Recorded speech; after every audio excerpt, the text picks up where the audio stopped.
Ladies and gentlemen, this is internet personality Vangelus, and what says Transformers Combiner torso like Optimus Prime, right? Millions were overjoyed to see a new Voyager price point Optimus Prime in the first wave of Combiner Wars, getting the Motormaster retool out of the way before Motormaster even came out. At least that's what we all thought. Anyway, Optimus came out first, so he gets reviewed first. Them's the rules. So let me blow your mind and tell you that this Optimus Prime transforms into a blue and red truck with a trailer hitchy spot on his tapered rear end. Now let me double blow your mind and store a pair of guns back there that also kinda look like an engine block. Now let me triple blow your mind and... okay, I'll stop. The meat of the truck mode is very IDW-ish and kinda G1-ish, with a ton of length, a load of stacked grille plating, and a headlight-lined ridge across the top of the front windshield. Unfortunately, while there's a decent amount of paint going on up front, there are a few entirely unpainted gray pieces that demolish the synchronicity of the color layout. I've gotta assume these are mostly unpaintable POM plastic parts, as the ones on the top corners especially bust up the look, containing bits of window, rearview mirrors, and cab linings that all should be anything but gray in hue. That same gray plastic makes up all the major bits that I would have liked to see be painted in the rear, too. Thank goodness for repro labels, I guess.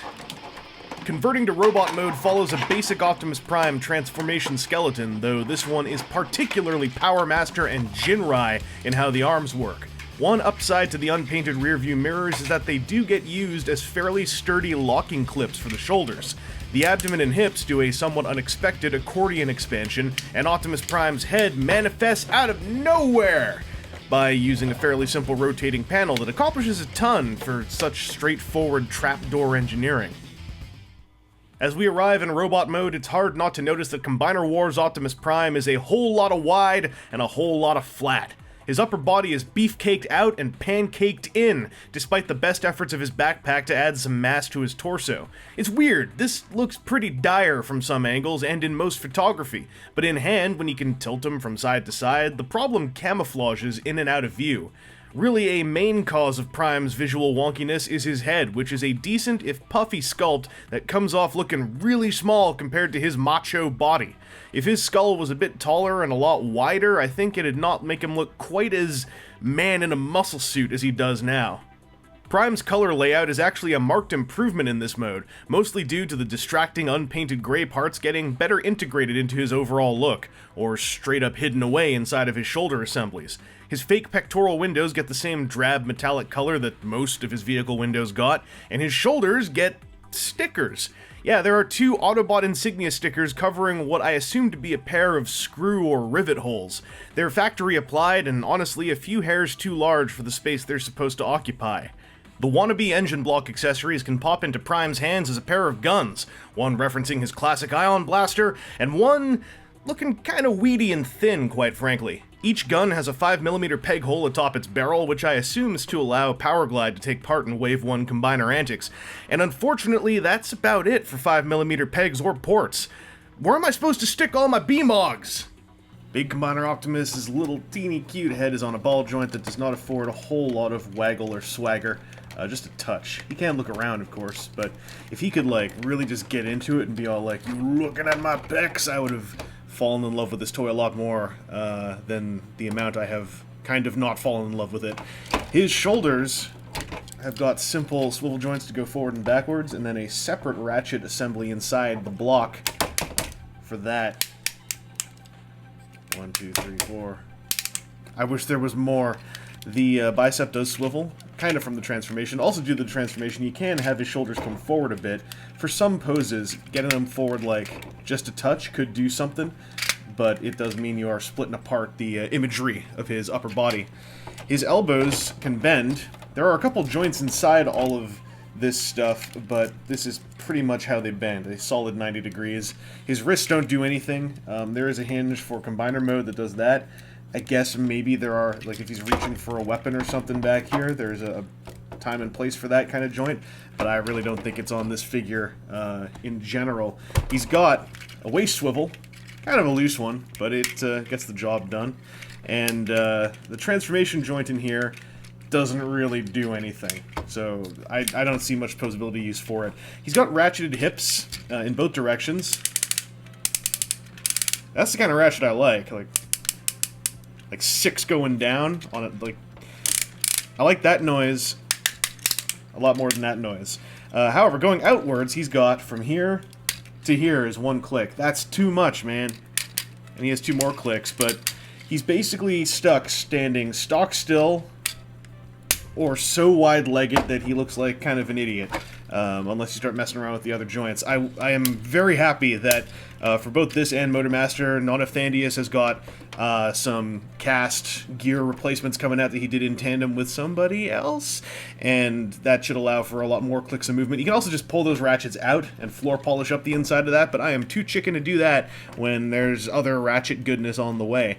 The thighs can swivel, and the knee joint is a simple hinge with, due to the transformation, a decent amount of bend. Like, that's slightly over 90 degrees. It is high up, though, so you do run into that thing where when there's like a tiny thigh and a massive shin, a knee joint sometimes doesn't seem to accomplish very much.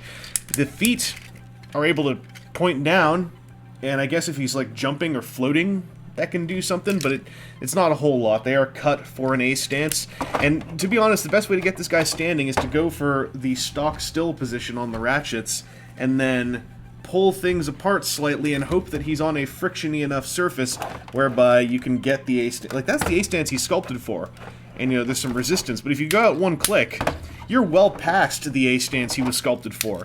So, yeah, those ratchet replacements cannot come fast enough. Optimus is, like, he's numerically decently posable. I like that there are a number of ratchet joints in him, but they have such small numbers of ratchets, such a diminutive denomination of detents that I'm a little disappointed overall. This is a Combiner Wars Voyager, so let's head into what was the Wave 1 sneak peek at Menassor's torso, I guess. The big pat on the back I've got to give to Optimus Prime is that he has some locking points that lock into place. There are a couple of flip-up thigh panels with weirdly Energon Optimus Prime referential detailing, and the mysterious backpack bursts open to reveal the head of Ultra Prime, along with a pile of sculpted detail within. Lock in the Wave 1 limbs, and we have Ultra Prime! And okay, there are problems here, and the biggest one is called Ultra Prime's terrible wide squat hips. Also, his open backpack torso looks kinda crap when it's empty and matrix exposed, so let me fix a few things. There are a lot of fan modes out there, but my preferred ones are incredibly simple to apply and don't stray far from the official configuration. There we go. Now that he has an actual, implied abdomen, Ultra Prime carries on his solo mode's message of beefcake in the form of his giant shoulder line. There's a muscular super robot thing going on that I am kind of into. Also, closing up the backpack chest reveals enough sculpted and painted detail to make it clear to me that the designers intended for these torso modes to be a little open-ended for us to play around with. Oh, also, Ultra Prime's head sculpt, it's like all of the badass parts of Cyberverse Optimus Maximus condensed down and given a dose of Super Jinrai juice. The main unique posability to talk about here is that Ultra Prime has a waist swivel that Superion does not, and uses his robot mode hips as his combiner mode hips. This means that regardless of your torso mode, his actual hips ride up about an inch above his implied hips. Oh, he also has a ball-jointed neck, which has more range than Superion's simple rivet swivel, but is also mounted atop a hinge that tends to be a bit too loose out of the box. The dual Optimus guns are meant to connect together into a longer gun, and it just looks like a pair of somewhat thin guns trying to be a longer and somehow even thinner looking gun. The real place to put these, in my opinion, are up in the solo mode fists to give Ultra Prime some shoulder-mounted cannon action. This also leaves his hands free to hold other guns or punch some justice into some injusticeful villainy. Combiner Wars Optimus Prime looked incredibly weak in initial photography, and I've got to hand it to him, in person he has a lot of unphotogenic qualities that warmed him up to me way more than I anticipated. His truck mode's great, his robot mode's got a goofy charm at the right angles, and his transformation's simple and fun. The torso mode needs some work, but the work isn't all that hard to do. The main thing standing in this toy's way is the fact that most people want Motormaster more than him, and most people don't want a superfluous torso that's also another Optimus Prime. I don't think you're making a mistake if you like what you see and you pick this guy up, but I would hugely recommend trying Motormaster first if you're running the predictable path of focusing on full Combiner Wars teams first and foremost. Optimus Prime is part of the sillier end of the subline, and that's not going to be everybody's bag, especially until the Wave 4 limbs come out that sort of finish up the whole masquerade joke this guy's got going on. Anyway, this has been Internet Personality Vangelus, and okay, stop shouting! I'll do Motormaster next, alright? Eventually. This year. If I don't get lazy.